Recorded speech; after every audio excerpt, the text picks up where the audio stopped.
Chapter 5. We are warned as to the dangers of baobabs.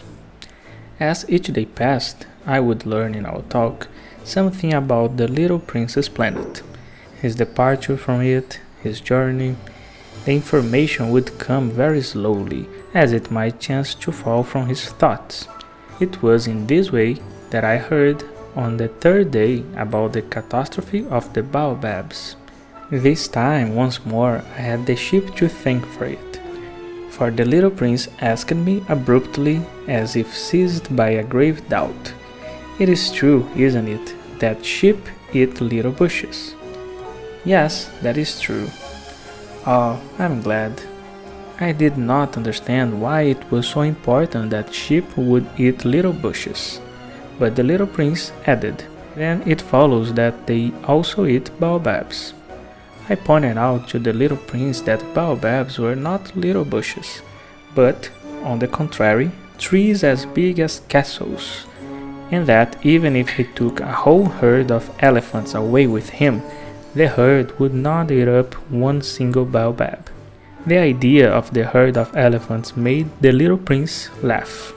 "We would have to put them one on top of the other," he said.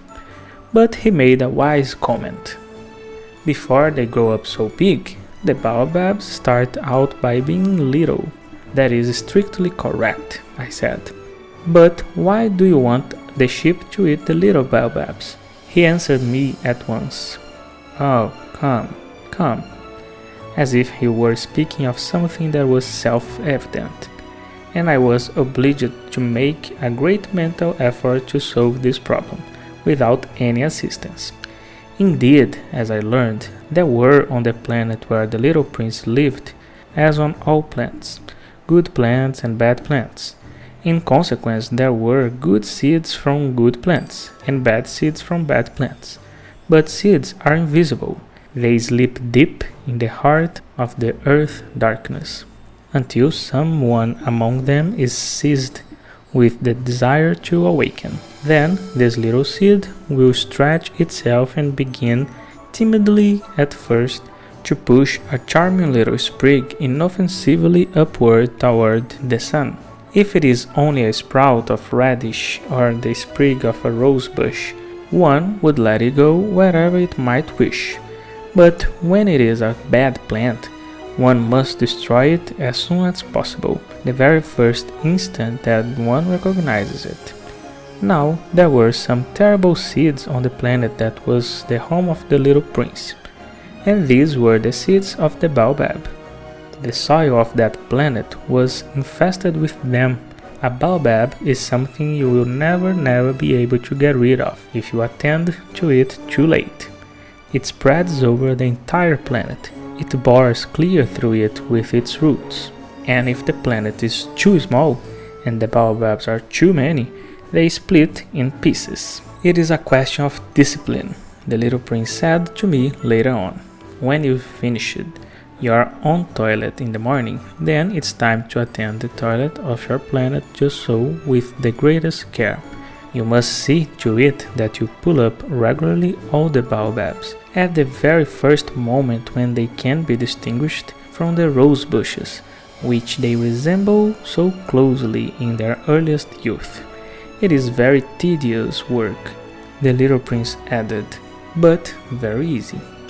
And one day," he said to me, "you ought to make a beautiful drawing, so that the children where you live can see exactly how all this is.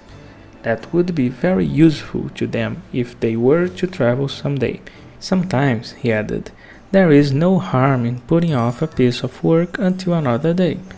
But when it is a matter of baobabs, that always means a catastrophe. I knew a planet that was inhabited by a lazy man. He neglected 3 little bushes.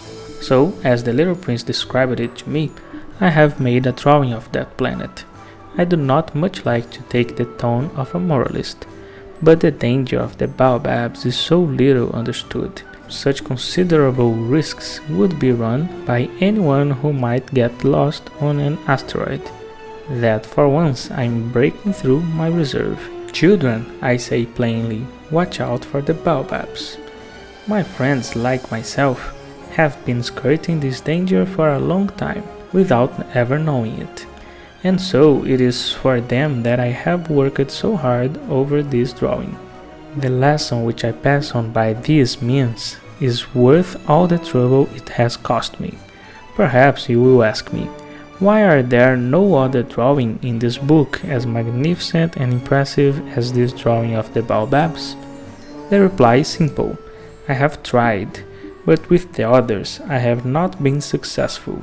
When I made the drawing of the baobabs, I was carried beyond myself by the inspiring force of urgent necessity.